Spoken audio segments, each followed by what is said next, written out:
Hello बच्चों, कैसे हैं आप सभी। स्वागत है आप सभी का आज की वीडियो में। तो बच्चों, आज की वीडियो में हम लोग सीखेंगे क्लास 9th का जो चैप्टर नंबर पहला है संख्या पद्धति।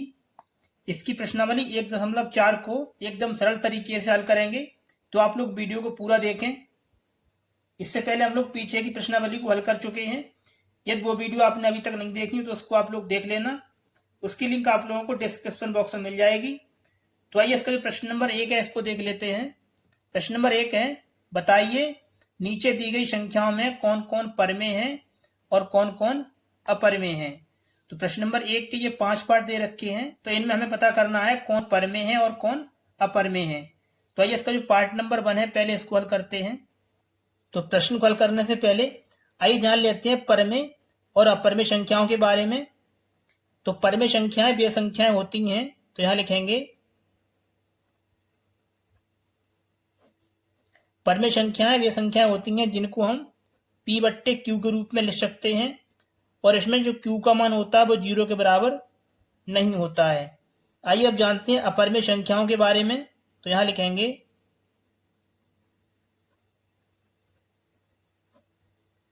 अपरमेय संख्याएं उन संख्याओं को कहते हैं जब भी रूट के अंदर कोई अभाज्य संख्या आ जाए। जब भी रूट के अंदर कोई अभाज्य संख्या हो तो ऐसी संख्याओं को हम अपरमेय संख्याएं कहते हैं।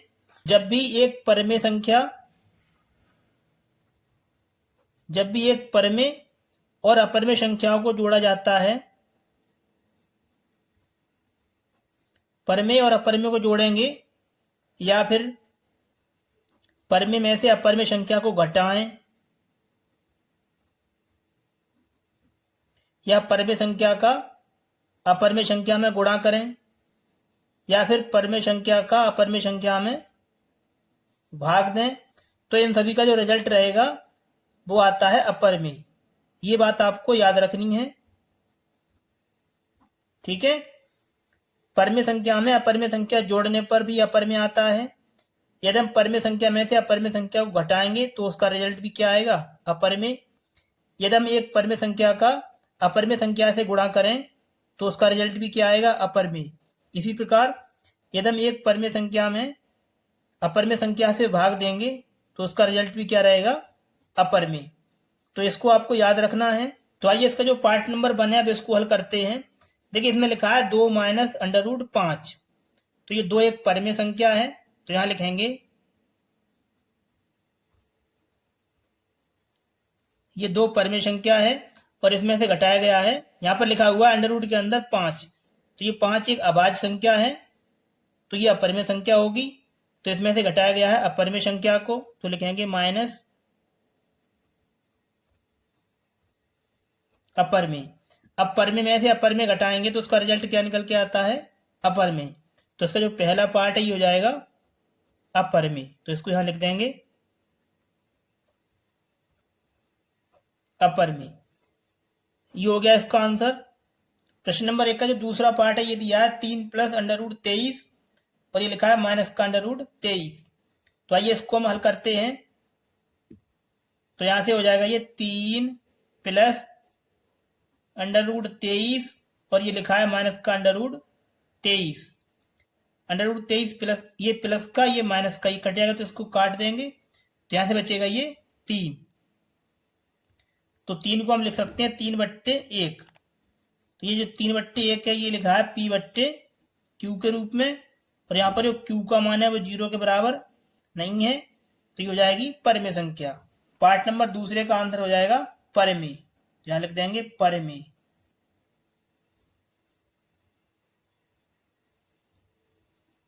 परमेय संख्या है। इस तरीके से ये आपको कर देना है। चलिए आगे देखते हैं इसका अगला पार्ट। प्रश्न नंबर 1 का जो तीसरा पार्ट है ये दिया 2 √7 बट्टे 7 √7। तो आइए हम इसको हल करते हैं। तो यहां से लिखेंगे 2 √7 और ये बट्टे में लिखा है 7 √7। अब देखिए इसमें √7 ये समान संख्या तो इसको काट देंगे, तो यहां से बचेगा 2/7। ये 2/7 p/q के रूप में है, तो इसका आंसर हो जाएगा परमेय।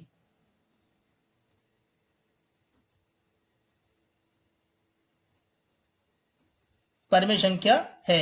इस तरीके से ये आपको कर देना है, ये हो जाएगा इसका आंसर।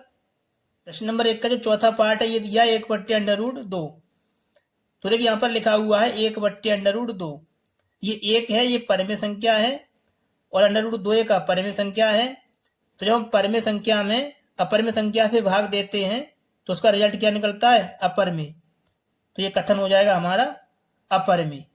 तो इसको यहां लिख देंगे अपरिमेय। ये हो गया इसका आंसर। अब चलिए आगे देखते हैं इसका अगला पार्ट। प्रश्न नंबर 1 का जो 5वां पार्ट है ये दिया है 2 पाई। अब देखिए इसमें ये 2 लिखा है, ये परिमेय संख्या है, ये 2 है परिमेय संख्या, तो इसको यहां लिखेंगे परिमेय। और ये पाई लिखा हुआ है, ये अपरिमेय संख्या है, तो गुणा का चिन्ह लगाएंगे। ये पाई है अपरिमेय संख्या, तो इसको लिखेंगे यहां पर परिमेय गुणा अपरिमेय। ऊपर लिखा हुआ है परिमेय का जब गुणा होता है अपरिमेय संख्या के साथ तो उसका रिजल्ट क्या निकलता है? अपरिमेय। तो ये कथन हो जाएगा हमारा अपरिमेय। तो इसको यहां लिख देंगे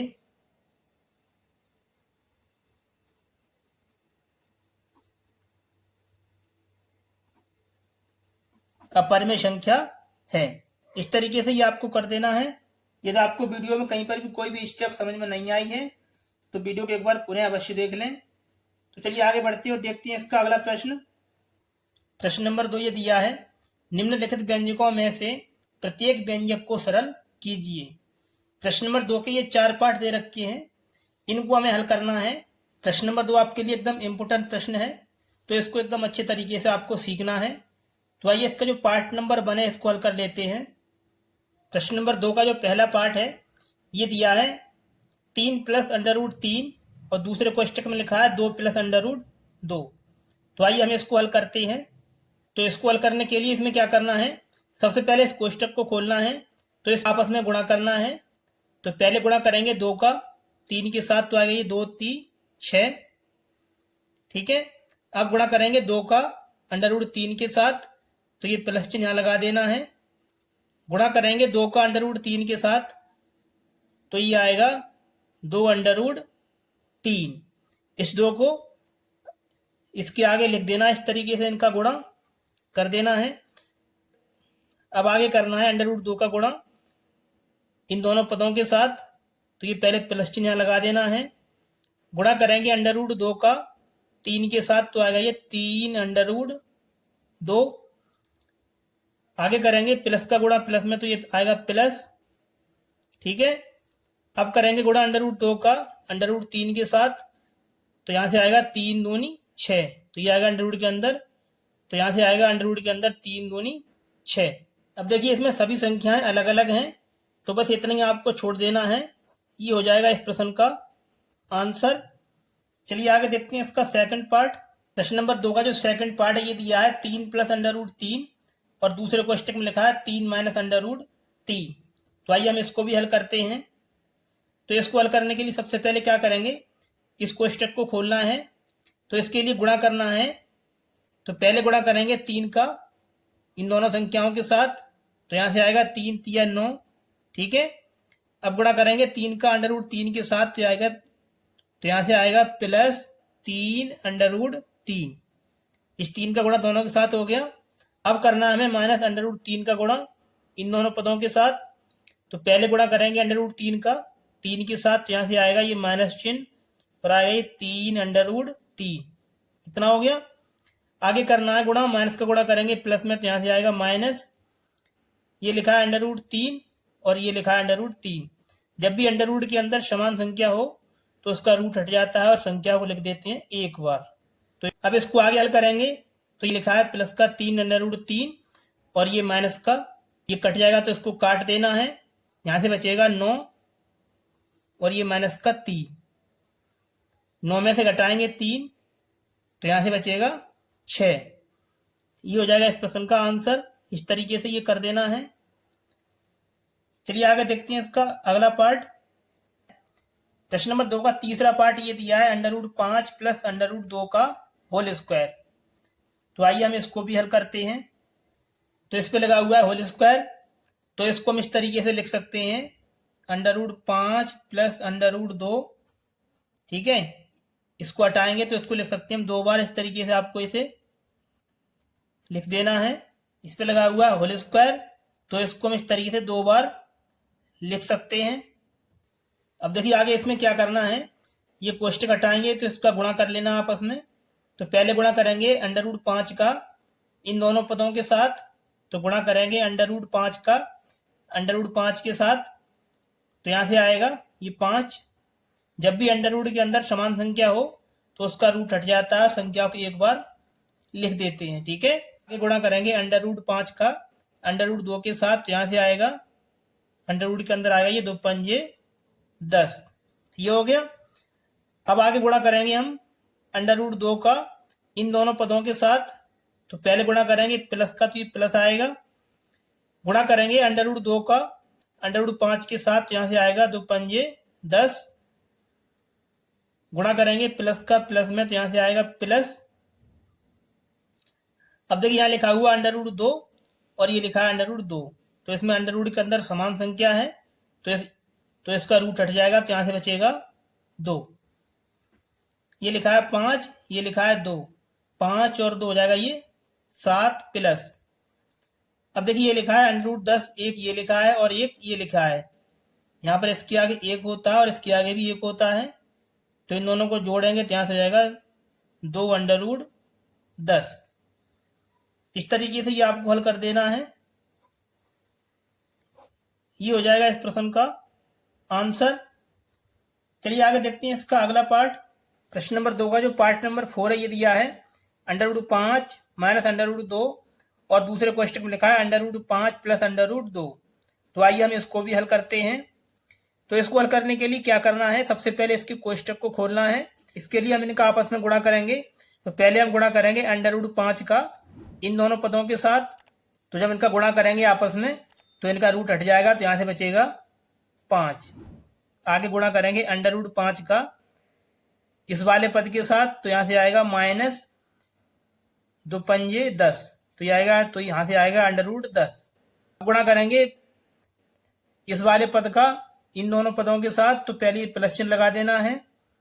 गुणा करेंगे 2 का √5 के साथ, तो यहाँ से आएगा अंडर रूट के अंदर 10, ठीक है। ये लिखा है प्लस, तो गुणा करेंगे प्लस का माइनस में, तो यहाँ से आएगा माइनस, ठीक है। अब गुणा करेंगे √2 का √2 के साथ, तो यहाँ से आएगा, तो इसका रूट हट जाएगा, तो यहाँ से बचेगा 2। इस तरीके से इनका आपस में गुणा कर लेना है। अब देखिए इसमें लिखा है माइनस का √10 और ये प्लस का √10, ये कट जाएगा, तो इसको काट देना है। अब यहाँ से बचेगा 5 और ये बचेगा माइनस का 2। 5 में से घटाएंगे 2, तो यहाँ से बचेगा 3। ये हो जाएगा इस प्रश्न का आंसर। इस तरीके से ये आपको कर देना है। तो चलिए आगे चलते हैं और देखते हैं इसका अगला प्रश्न। प्रश्न नंबर 3 ये दिया है, आपको याद होगा कि पाई को वृत्त की परिध मान लीजिए C और उसके व्यास मान लीजिए D के अनुपात से प्रवाहित किया जाता है, अर्थात पाई बराबर C/D है। इस तथ्य का अंतर्विरोध करता हुआ प्रतीत होता है कि पाई अपरिमेय है। इस अंतर्विरोध का निराकरण आप किस प्रकार करेंगे? तो आइए हम इसको हल कर लेते हैं। इस प्रश्न को हल करने के लिए इसमें क्या करना होगा, सबसे पहले हमें इसमें एक वृत्त को बना लेना होगा। तो इसको हम यहां बना लेते हैं।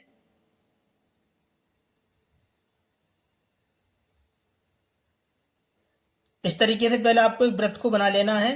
अब देखिए प्रश्न में कह रहा है जो वृत्त की परिधि है इसको C माना गया है, तो वृत्त की परिधि ये होती है, ये वृत्त की परिधि है, इसको माना है C, ठीक है। आगे प्रश्न में बोला है और उसके व्यास को D माना गया है, तो यहां से मान लेते हैं इसका जो व्यास है इसको मान लेते हैं D है। और आगे प्रश्न में दिया है पाई बराबर C/D है, तो यहां लिखेंगे पाई बराबर C/D। अब देखिए इसमें जो C है ये वृत्त की परिधि है, तो वृत्त की परिधि का सूत्र होता है 2πr, और जो D है ये वृत्त का व्यास है, तो D बराबर सूत्र होता है 2 गुणा r, ठीक है। ये हो गया पाई बराबर 2πr/2r। अब यहाँ से हम इसको आगे हल करेंगे। तो देखिए इसमें r से r कट जाएगा और 2 से ये 2 कट जाएगा, तो यहाँ से बचेगा पाई बराबर पाई, ये बचा। तो यहां से हम कह सकते हैं कि इस तथ्य का कोई अंतर्विरोध नहीं है। तो इसको यहां लिख देंगे, अतः इस तथ्य का कोई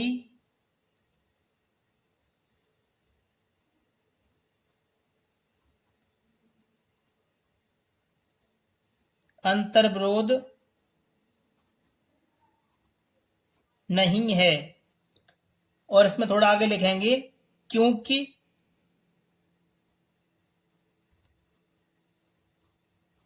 क्योंकि जब कभी भी एक स्केल या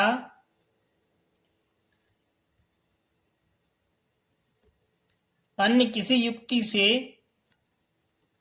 लंबाई मापते हैं तो आपको एक सन्निकट मान प्राप्त होता है। इस तरीके से आपको ये परिभाषा लिख देनी है। तो ये हो जाएगा इस प्रश्न का आंसर। चलिए आगे देखते हैं अब इसका अगला प्रश्न। प्रश्न नंबर 4 ये दिया है, संख्या रेखा पर √9.3 को निरूपित कीजिए। तो इसमें हमें √9.3 को संख्या रेखा पर दर्शाना है। जो प्रश्न नंबर 4 है काफी इंपोर्टेंट है, क्योंकि प्रश्न परीक्षा में काफी बार पूछा गया है, तो इसको एकदम अच्छे तरीके से आपको समझ लेना है। तो आइए हम इसको हल कर लेते हैं। तो इस प्रश्न को हल करने के लिए सबसे पहले आपको क्या करना है, 9.3 सेंटीमीटर की एक रेखा को खींच लेना है। तो इसको हम यहाँ खींच लेते हैं इस तरीके से। ये यहाँ से 1 2 3 4 5 6 7 8 9, तो आपको 9.3 सेंटीमीटर की रेखा खींचनी है। यहाँ हो गया 9, और इसमें लेंगे 1 2 3, 9.3, तो ये यहाँ तक हो जाएगा। तो इन बिंदुओं को आपस में मिला देना है। तो हम इनको मिला देते हैं इस तरीके से। इसको मान लीजिए A है और ये बिंदु B है। ये जो रेखा है ये है 9.3 सेंटीमीटर, तो इसको यहाँ लिख देना है। ये हो गया। अब देखिए इसमें अगला काम क्या करना है, बिंदु B से 1 सेंटीमीटर की रेखा और खींच लेनी है। तो आइए हम इसको भी खींच लेते हैं। इस तरीके से आपको यहाँ रखना है और बिंदु B से 1 सेंटीमीटर की रेखा को खींचना है। तो इसको यहाँ तक और बढ़ा लेते हैं, तो मिला देना है। तो ये हो जाएगा इस तरीके से, ठीक है। इसको मान लीजिए बिंदु C है। अब देखिए इसमें अगला काम क्या करना है, A और C का अर्धक निकालना है। तो इसके लिए आपको क्या करना है, तो आपको बिंदु C पर रखना है इसको इस तरीके से, और आधे से अधिक दूरी लेकर एक चाप ऊपर काट देना है इस तरीके से, ठीक है। और एक चाप इस तरीके से, एक चाप नीचे भी काट देना है। अब इसको बिना हिलाए A पर रखना है इस तरीके से, और इस चाप को यहां से इस तरीके से एक चाप काट देना है और एक चाप नीचे की तरफ काट देना है, ठीक है। अब देखिए आगे क्या करना है, जो कटान बिंदु मिले हैं, एक ये और एक ये, तो इनको आपस में मिला देना है। तो हम इनको मिला देते हैं इस तरीके से। आपको इन्हें इन बिंदुओं को आपस में मिला देना है इस तरीके से। यहाँ पर ये बिंदु है, इसको मान लीजिए ये बिंदु O है, तो इसको लिखेंगे ये हो गया O, ठीक है।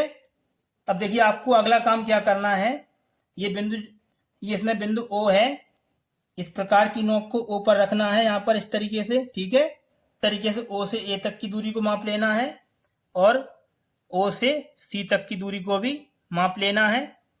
और यहाँ से बिंदु O से इस तरीके से A से होता हुआ एक आपको अर्धवृत्त खींच देना है। इस तरीके से ये आपको एक अर्धवृत्त खींच लेना है।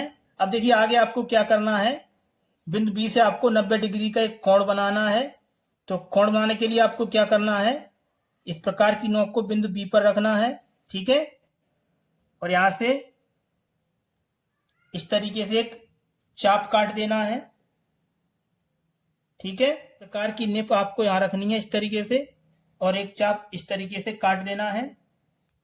देखिए आगे क्या करना है, इसको बिना हिलाए आपको यहां रखना है प्रकार की निप को, और इस तरीके से एक दूसरा चाप काट देना है। इस चाप को थोड़ा बड़ा काटना है, ठीक है।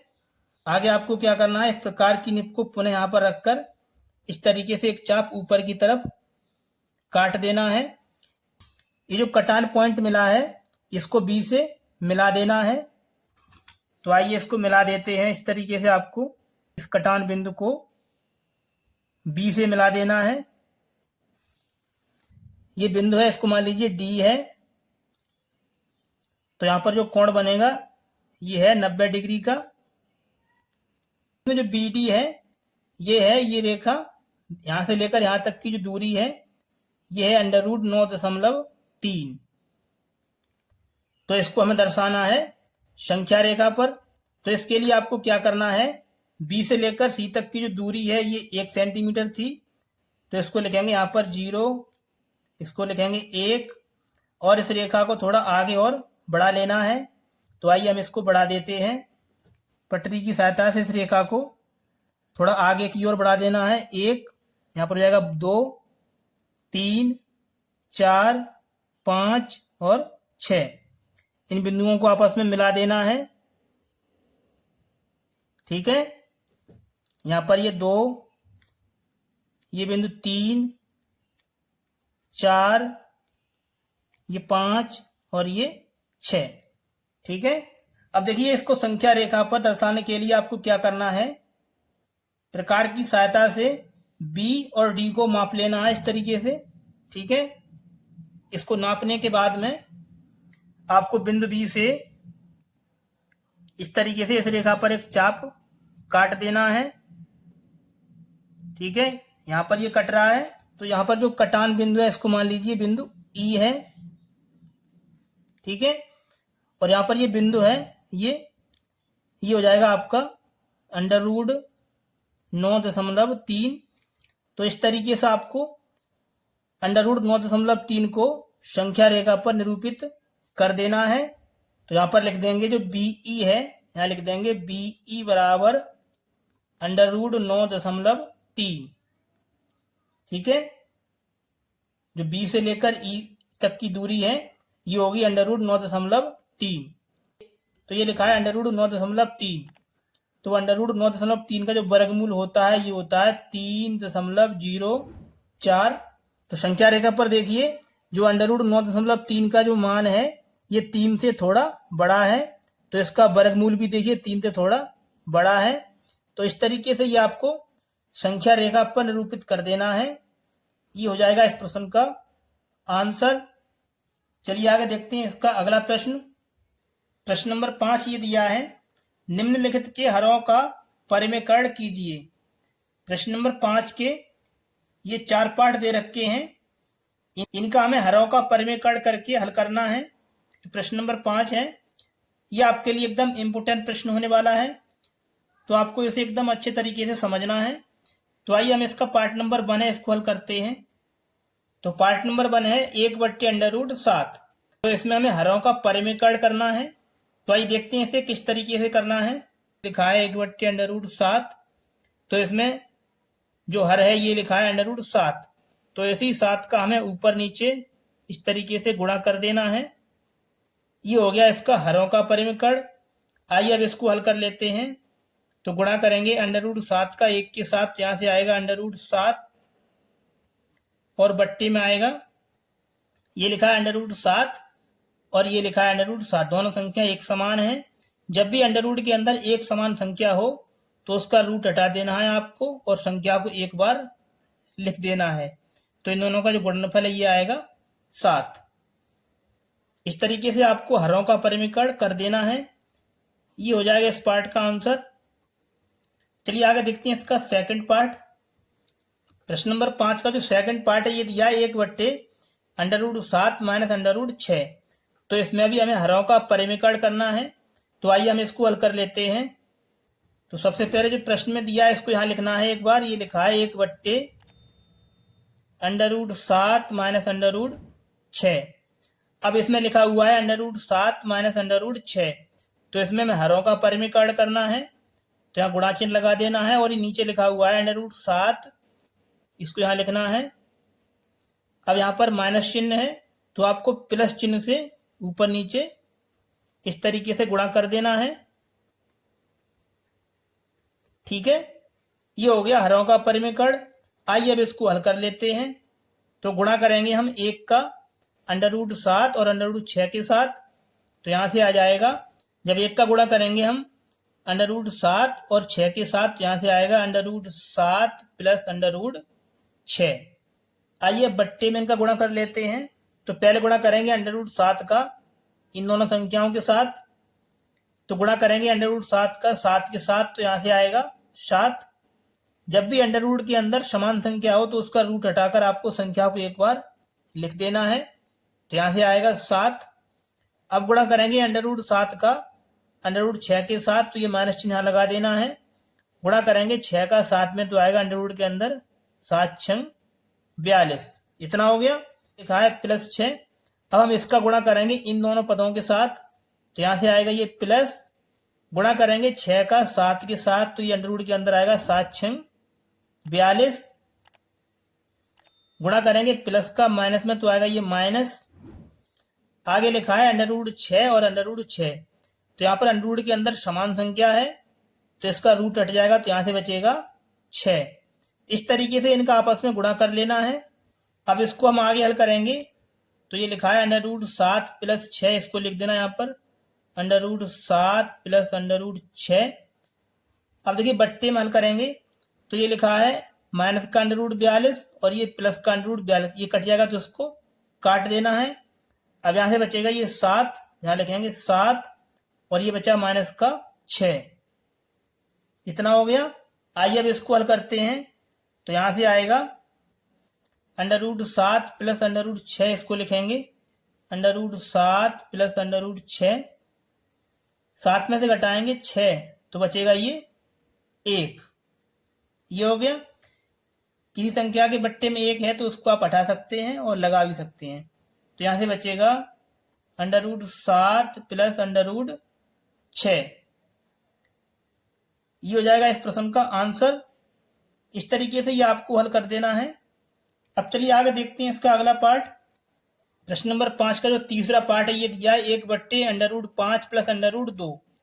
तो इसको भी हमें हरों का परिमीकरण करके हल करना है। तो आइए हम इसको भी हल करते हैं। सबसे पहले ये संख्या लिखिए, इसको लिखेंगे यहाँ पर।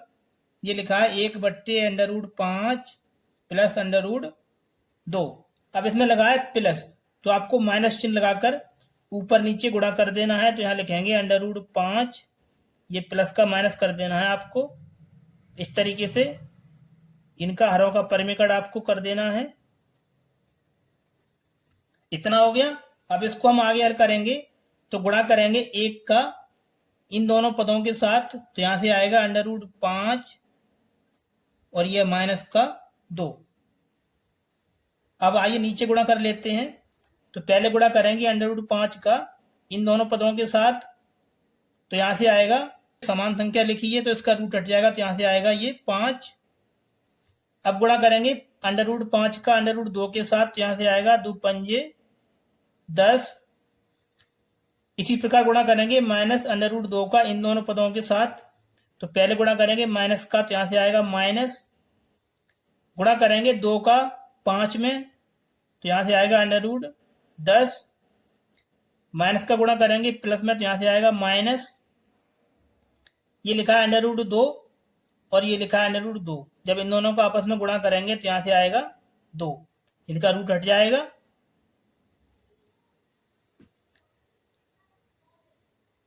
अब इसको आगे हल करेंगे तो यहाँ से आएगा under root 5 minus under root 2 और बट्टी में आएगा, ये लिखा है प्लस का अंडर रूट 10 और ये माइनस का, ये कट जाएगा तो इसको काट देना है। यहाँ से बचेगा 5 और ये बचा माइनस का 2। तो यहाँ से आएगा under root 5 minus under root 2। 5 में से घटाएंगे 2 तो बचेगा ये 3। इस तरीके से ये आपको कर देना है। ये हो जाएगा इस प्रश्न का आंसर। चलिए आगे देखते हैं इसका अगला पार्ट। प्रश्न नंबर 5 का पार्ट नंबर चौथा ये दिया है 1 अंडर रूट 7 माइनस 2। तो इसका भी हमें हरों का परिमीकरण करके हल करना है। तो आइए हम इसको भी हल करते हैं। सबसे पहले क्या करना है, ये प्रश्न में दिया है, इसको यहाँ लिखना है एक बार। ये दिया 1 अंडर रूट 7 माइनस 2। इसका हमें हरों का परिमीकरण करना है। तो इसके हर में लिखा है अंडर रूट 7 माइनस 2। तो यहाँ लिखेंगे गुणा का चिन्ह, ये माइनस है तो इसमें प्लस से ऊपर नीचे गुणा करना है। तो लिखेंगे अंडर रूट 7 प्लस 2, ये माइनस का प्लस कर देना है। और इनका ऊपर नीचे इस तरीके से लिखकर आपको गुणा कर देना है। अब इनका गुणा करेंगे तो पहले गुणा करेंगे 1 का इन दोनों पदों के साथ, तो यहां से आएगा √7 प्लस 2, ये तो हो गया ऊपर। आइए अब इनका नीचे गुणा कर लेते हैं। तो गुणा करेंगे √7 का √7 के साथ, तो इसमें अंडर रूट के अंदर समान संख्या है तो यहां से इसका रूट हट जाएगा तो बचेगा ये 7। आगे गुणा करेंगे √7 का -2 के साथ, तो यहां से आएगा -2 √7। अब गुणा करेंगे 2 का इन दोनों पदों के साथ, तो पहले गुणा करेंगे 2 का √7 के साथ, तो यहां से आएगा ये प्लस चिन्ह यहां लगा देना है, यहां से आएगा 2 √7। गुणा करेंगे प्लस का माइनस के साथ, तो आएगा ये माइनस और 2 दूनी 4। इस तरीके से आपको इनका गुणा कर लेना है। अब इसको आगे हल करेंगे तो यहां से आएगा √7 प्लस 2 और बट्टे में आएगा ये लिखा है माइनस का 2 √7 और ये प्लस का, ये कट जाएगा तो इसको काट देना है, यहां से बचेगा 7 और ये बचा माइनस का 4। अब इसको आगे हल करेंगे तो यहां से आएगा √7 प्लस बट्टे में आएगा 7 में से घटाएंगे 4 तो बचेगा ये 3। इस तरीके से ये आपको हल कर देना है। ये हो जाएगा इस प्रश्न का आंसर। यदि आपको कहीं पर भी कोई भी स्टेप समझ में नहीं आई है तो वीडियो को एक बार पुनः अवश्य देख लें। प्यारे बच्चों, यदि आप लोगों को हमारी ये वीडियो पसंद आई है तो वीडियो को प्लीज एक लाइक करें, और यदि आपने अभी तक हमारे चैनल को सब्सक्राइब नहीं किया है तो हमारे चैनल को सब्सक्राइब करके साथ में दिए गए बेल नोटिफिकेशन को ऑल प्रेस कर लें, जिससे आने वाली वीडियो का नोटिफिकेशन आप लोगों को मिलता रहे। तो चलिए बच्चों, मिलते हैं आपसे अगली वीडियो में। तब तक के लिए आप लोग अपनी अच्छे से स्टडी करते रहें।